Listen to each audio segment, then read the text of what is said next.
Good evening. This is All India Radio. I am VC Pramod and with me is Nishit Kumar with the evening news.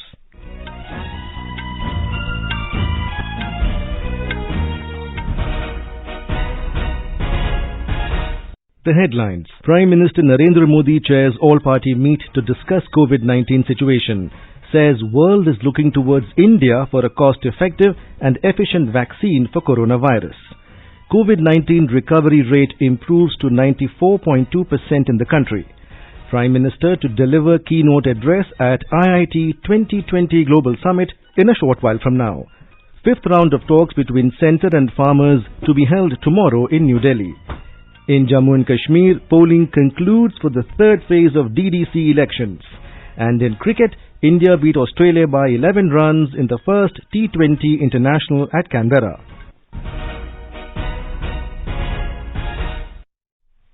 As the nation fights the COVID-19 pandemic, we begin with a message of precaution to stay safe and protected by following these three simple steps. Wear a face mask, maintain 2 gaz ki duri for social distancing, focus on hand and face hygiene. And now the news. Prime Minister Narendra Modi has said that the country will have a vaccine against coronavirus in the next few weeks. Addressing the all-party meeting today, Mr. Modi informed that Indian scientists are confident of coming up with a vaccine against the corona menace in the next few weeks. He said 8 possible vaccine candidates are under different phases of trials in the country. Bharat की अपनी 3 अलग-अलग vaccine का trial अलग-अलग चरणों में है। Experts ये मानकर चल रहे हैं कि अब कोरोना की वैक्सीन के लिए बहुत ज्यादा इंतजार नहीं करना पड़ेगा। माना जा रहा है कि अगले कुछ हफ्तों में कोरोना की वैक्सीन तैयार हो जाएगी।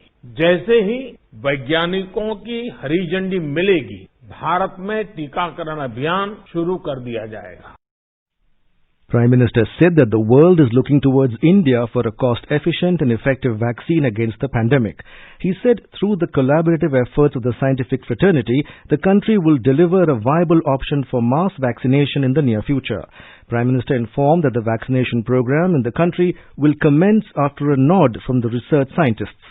He said the country has a robust network for such massive vaccination programs and appropriate cold storage facilities are also being added for proper storage and supply of the vaccines.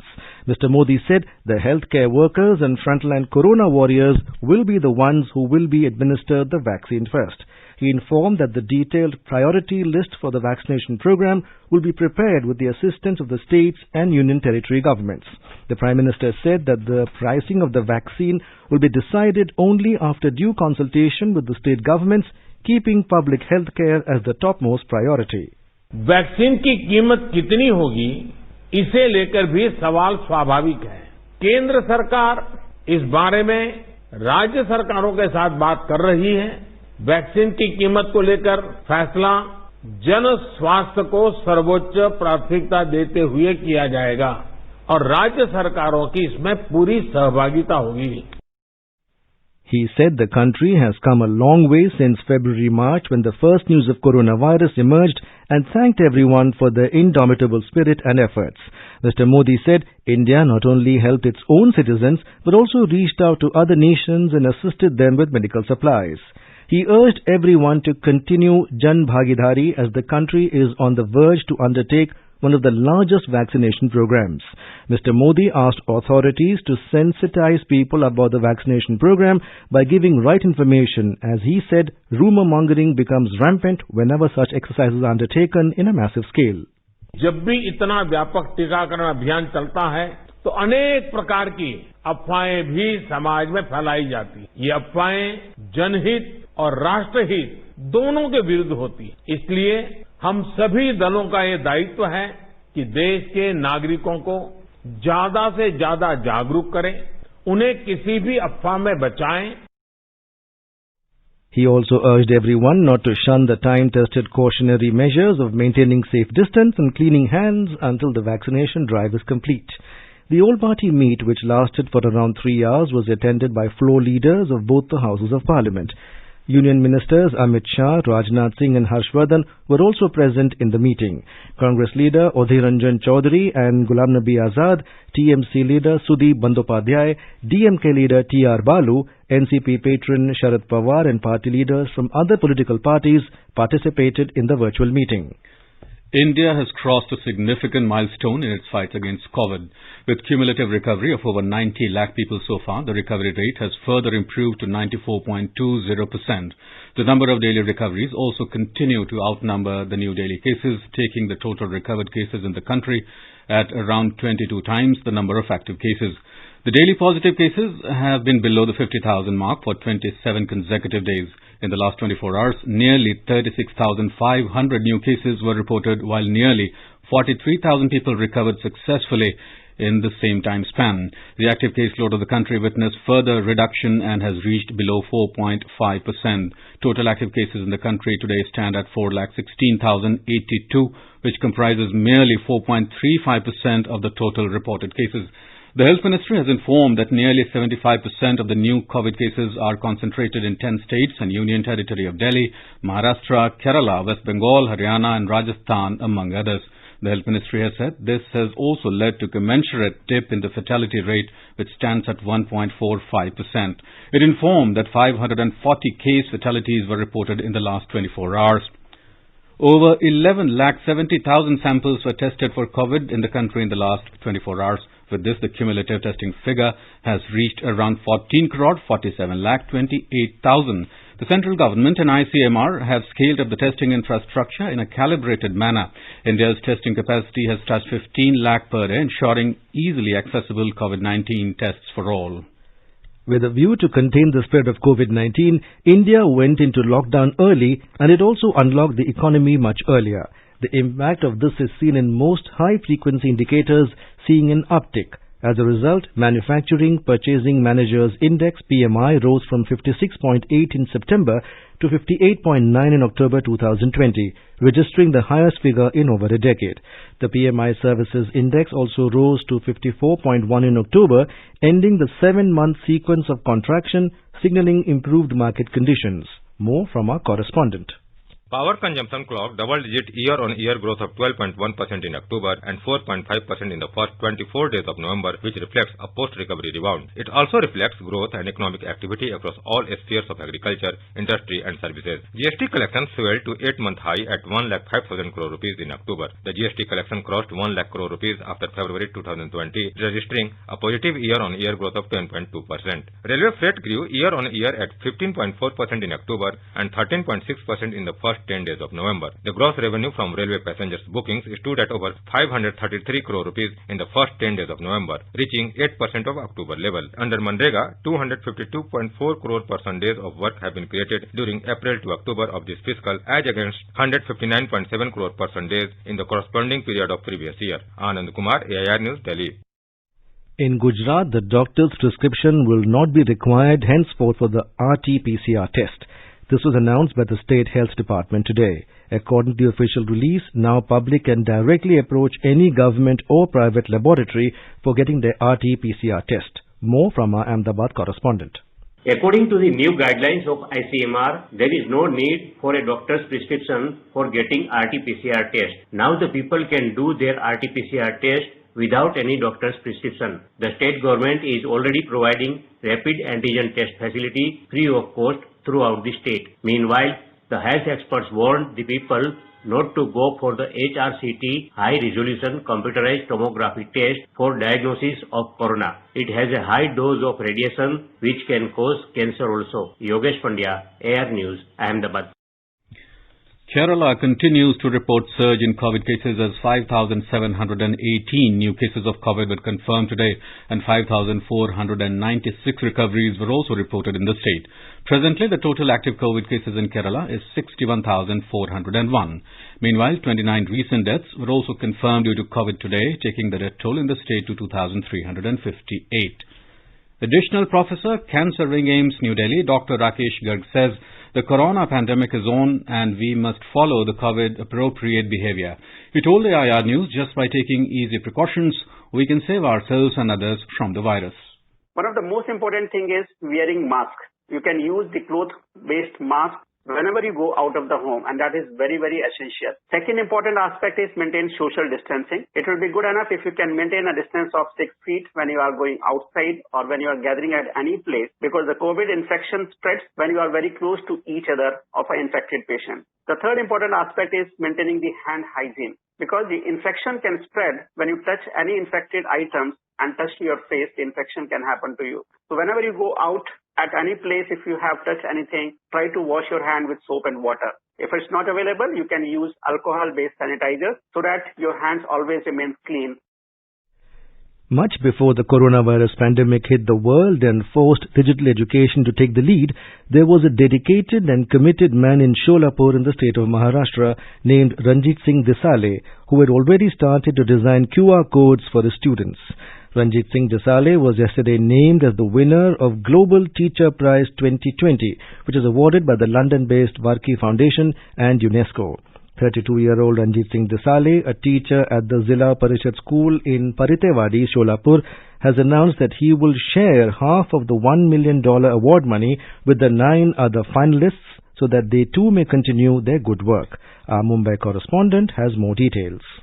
Aiming to be an IT engineer, Ranjit Singh Desale took up teacher training as a second choice, but was inspired to see that teachers are real change makers in the world. Combining his technical acumen and teaching methods, Desale is no less than a masiha for the students studying in Zilla Parishad School in Solapur's Partewadi. Learning their local Kannada language, Desale redesigned all the textbooks from grade 1 to 4 with a unique QR code that embedded audio poems, video lectures, stories and assignments. Besides promoting girl education, Desale's efforts have resulted in acute reduction in teenage marriages in the last decade. Honored to be the first Indian to win this coveted prize, Desale said this award will encourage him and other teachers to innovate, evolve and develop creative methods of teaching. Nisha Rani, AIR News, Mumbai. Prime Minister Narendra Modi will be delivering the keynote address at the IIT 2020 Global Summit organized by Pan IIT USA at 9:30 p.m. tonight. The theme of this year's summit is "The Future is Now." The summit will focus on issues like global economy, technology, innovation, health, habitat conservation, and universal education. Pan IIT USA is an organization that is more than 20 years old. Since 2003, Pan IIT USA has organized this conference and invited speakers from different sectors, including industry, academia, and government. Pan IIT USA is run by an all-volunteer team of IIT alumni. The event will be broadcast live on All India Radio. It can be heard on AIR FM Gold and additional frequencies. Defence Minister Rajnath Singh today said that some revolutionary steps have been taken to encourage private sector participation in the defence sector and urged the industries to come forward to take due advantage. The Defence Minister said this while presiding over the second edition of the Armed Forces Flag Day CSR Conclave, which was organized as a webinar in New Delhi. Mr. Singh said the government has recognized the role and importance of private sector in the development of the country. He said since 2014, when the NDA came into power, the government has encouraged the private sector to grow. You are listening to the evening news on All India Radio. A reminder of the headlines before we move on. Prime Minister Narendra Modi chairs all-party meet to discuss COVID-19 situation, says world is looking towards India for a cost-effective and efficient vaccine for coronavirus. COVID-19 recovery rate improves to 94.20% in the country. Prime Minister to deliver keynote address at IIT 2020 Global Summit in a short while from now. Fifth round of talks between centre and farmers to be held tomorrow in New Delhi. In Jammu and Kashmir, polling concludes for the third phase of DDC elections. And in cricket, India beat Australia by 11 runs in the first T20 International at Canberra. For quick news updates around the clock, follow us on our Twitter handle at AIR News Alerts.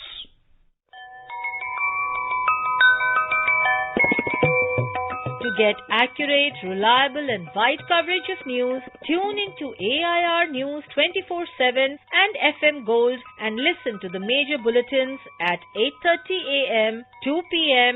and 8:30 p.m. in English and 8 a.m., 2:30 p.m. and 8 p.m. in Hindi of half an hour each.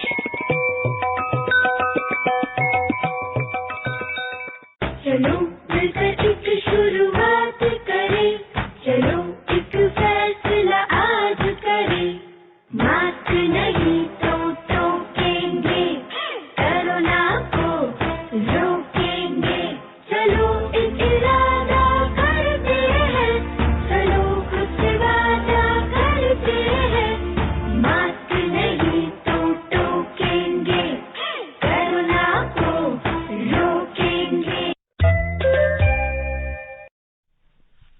the fifth round of talks between the government and the representatives of Farmers Union is scheduled to be held in New Delhi tomorrow to address the issues concerning them.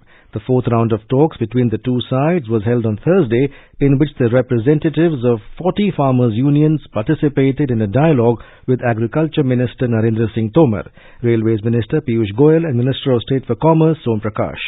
Senior officials from the Agriculture Ministry and the Ministry of Consumer Affairs, Food and Public Distribution also participated in the dialogue. The meeting was held in a cordial atmosphere and transparent manner. During the meeting, Agriculture Minister Tomar reiterated the government's commitment to the welfare of farmers. बहुत ही सौहार्द वातावरण में चर्चा हुई। Unions के लोगों ने अपना पक्ष रखा और सरकार ने भी अपना पक्ष रखा। दो तीन दौर चर्चा में सामान्य तौर पर कुछ बिंदु निकाले गए हैं जिन पर किसान यूनियन की चिंता मुख्य रूप से है। हम लोग प्रारंभ से ये बात कह रहे थे कि भारत सरकार किसानों के हितों के प्रति पूरी तरह प्रतिबद्ध है। भारत सरकार इस बात पर विचार करेगी कि एपीएमसी सशक्त हो और एपीएमसी का उपयोग और बढ़े। जहां तक नए एक्ट का सवाल है, उसमें एपीएमसी परिधि के बाहर प्राइवेट मंडियों का प्रावधान है, तो प्राइवेट मंडियां आएंगी, लेकिन प्राइवेट मंडी और जो एपीएमसी एक्ट के अंतर्गत बनी हुई मंडियां हैं, उन दोनों में कर की समानता हो। Mr. Tomar assured the Farmers Union that the minimum support price MSP will continue and therefore the farmers need not fear that it will go away. The representatives of the Farmers Union raised the question of the constitutional validity of the 3 farm laws to which the government side explained the constitutional provisions under which the central government legislated these laws. The farmers brought out issues related to the APMCs. They said there has to be a level playing field between agricultural produce market committees, APMCs, and private markets and trade yards. During the meeting, Secretary, Agriculture and Farmers Welfare, Sanjay Agarwal, gave a detailed description of the Farms Act and the measures taken by the Ministry of Agriculture for the welfare of farmers and those measures taken to benefit agriculture during lockdown period to keep the supply chains active. He said that the Farm Acts have been framed keeping in mind the farmers' welfare. Talking to AIR News, Chakraveer Singh, a farmer from Uttar Pradesh, says that the centre has taken many measures for development of farming sector. हमारा नाम भैया चक्रवीर सिंह चौहान है। औंध गांव में रहते हैं, खेती किसानी का काम कर रहे हैं। मोदी जी की गवर्नमेंट ने किसानन के लिए साल में 6,000 रुपए दे रहे हैं। हमारी फसलन को उचित मूल्य की व्यवस्था कर रहे हैं। अब जब किसानन के क्षेत्र में जो परिवर्तन की आवश्यकता थी, एक संग तो सब परिवर्तन नहीं हो सकते, लेकिन मोदी जी पे हमें पूरा भरोसा है कि वह किसान के हित में बढ़िया ही करेंगे। बिचौलिया जो अगर फसल बेचन जाओ तो वहाँ मंडियन में डेरा जमाए बैठे हैं और हमारे कृषि में से हम अपनी फसल बेच रहे हैं, उन्हें मुफ्त में मजा आ रहा है। तो ऐसे लोगों से मुक्ति दिलाने के लिए मोदी जी जब बिल को लेकर आए हैं, जो हमारे हितन में है। In line with the One Nation, One Market policy, the recently implemented new agricultural law has given a new hope to trade to farmers and traders of Madhya Pradesh associated with agricultural produce. More from our Bhopal correspondent.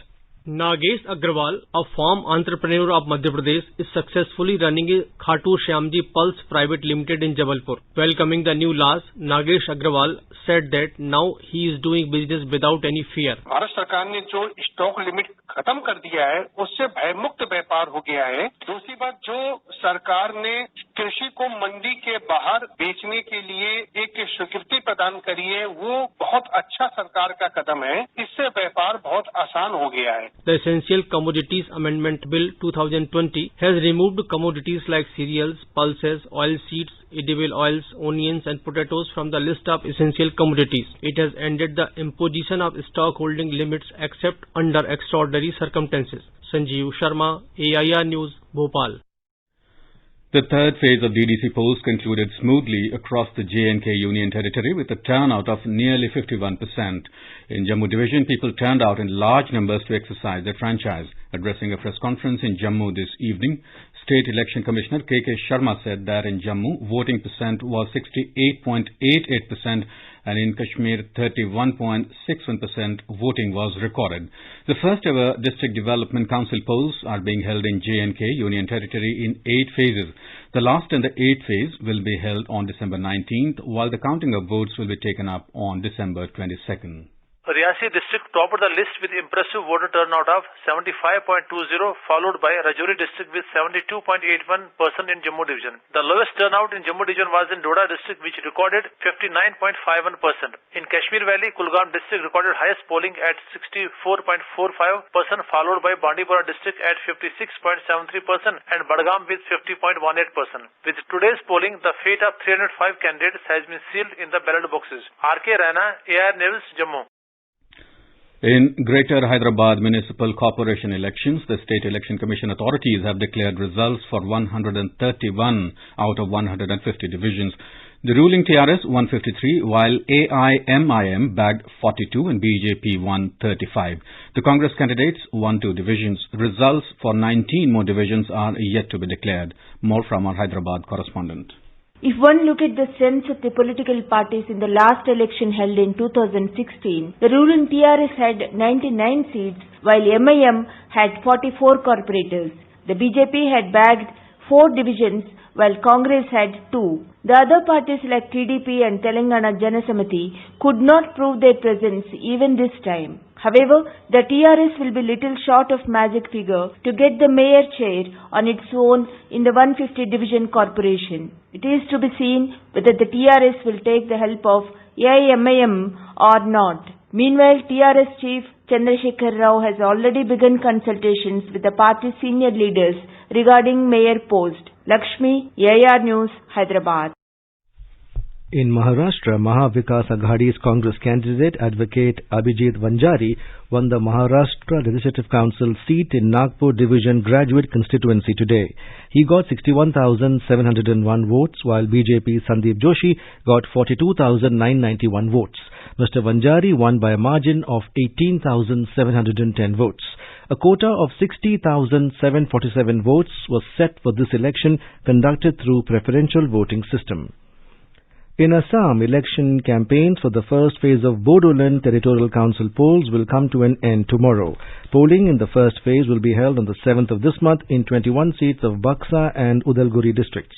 All the senior political leaders of the state are making last efforts to woo the voters. More from our Guwahati correspondent. A total of 130 candidates are in the fray in 21 seats in the first phase in B. The BJP, UPPL, Bodoland People's Front, Congress, AIUDF and independent candidates are in the fray in the BTC poll. Senior BJP leader and Chief Minister Sarvananda Sonowal held 2 rallies at Govardhana and Udalguri today and has asked people to vote for the BJP for the development of the BTC area. On the other hand, led by Hagrama Mohilari, the Bodoland People's Front, who is fighting against its alliance partner BJP, has put all-out efforts to retain the power. Apart from them, AIUDF, Congress, UPPL and Lok Sabha MP Nava Saranya have also held rallies today. Manas Pratim Sharma, AR News, Guwahati. Union Minister for Road Transport and Highways, Micro, Small and Medium Enterprises Nitin Gadkari today laid the foundation stones of 15 national highway projects of Nagaland through video conference. The Union Minister also inaugurated the improvement of city portion of Dimapur City, NH39. The total cost of 15 national highways projects in the state is worth over 4,127 crore rupees, having a total length of 270 kilometers. Speaking on the occasion, Mr. Gadkari said the government is committed for the progress of the northeast region, especially the state of Nagaland. More from our correspondent. The construction of 2-laning road of Dimapur of parent Dimapur section of National Highway 129A will ease the movement from Dimapur and Imphal, having a total length of 17 km with project cost of 257 crore. While the construction of 109 km Jasami-Kohima road of National Highway 29 costing 1,700 crore rupees will join the Kohima city with the villages and towns of Pek district. The Kohima bypass road having a total length of 45 km and an approximate of investment of 872 crore will enable transport coming from outside to bypass the main city of Kohima. The launching of these projects will greatly benefit the state by generating employment and easy access for availing health care and emergency services, boost the socio-economic progress. This is Asunyo from AIR News, Kohima. Maintaining an accommodative stance, RBI Governor Shaktikant Das today said that the Monetary Policy Committee, MPC, has unanimously decided to leave the policy repo rate unchanged at 4%. He said the marginal standing facility remains unchanged at 4.25% and the reverse repo rate stands unchanged at 3.35%. The MPC voted unanimously to leave the policy repo rate unchanged at 4%. It also decided to continue with the accommodative stance of monetary policy as long as necessary, at least through the current financial year and into the next year, to revive growth on a durable basis and mitigate the impact of COVID-19, while ensuring that inflation remains within the target going forward. Mr. Das said the MPC was of the view that inflation is likely to remain elevated with some relief in the winter months from the prices of perishables and bumper Kharif arrival. India defeated Australia by 11 runs in the first T20 International at Manuka Oval, Canberra, to take a 1-0 lead of the 3-match Test series. T. Natarajan and Yuzvendra Chahal took 3 wickets each as the Indian team came out with a clinical show to draw first blood. It was a dream debut for Southpaw speedster T. Natarajan. He maintained his calm and kept the ball in the area of uncertainty and claimed 3 important wickets. The visitors set a moderate target of 162 to the hosts. KL Rahul scored 51 runs and R. Jadeja scored 44 runs for the visitors. Moises Henriques claimed 3 wickets and Stark scalped 2. The second T20 match will be played on the 6th of December at the Sydney Cricket Ground. England's first one-day international against South Africa in Cape Town was postponed after one of the hosts' players tested positive for coronavirus. The match was scheduled to be held today. Cricket South Africa CSA said a player tested positive yesterday following the 2020 series. The rescheduled matches will now take place on Sunday, Monday and Wednesday. Bringing relief to Kerala, Met Department forecasts the cyclone Burevi to weaken into a depression as it enters Kerala. As widespread rain and strong winds are forecast in the southern part of the state, coastal regions are on high alert. Fishing ban in Kerala coast continues. Now let us take a look at the weather forecast for tomorrow. In Jammu, lower level of temperature will be 11 degrees Celsius, while the upper level will be 23 degrees. The city will have partly cloudy sky. Srinagar will have generally cloudy sky with light rain. Temperature will hover between 1 degree Celsius and 10 degrees. Leh will have generally cloudy sky. The minimum temperature will be minus 6 degrees Celsius, while the maximum will be 4 degrees. Gilgit will have generally cloudy sky with temperature hovering between 0 degrees Celsius to 15 degrees.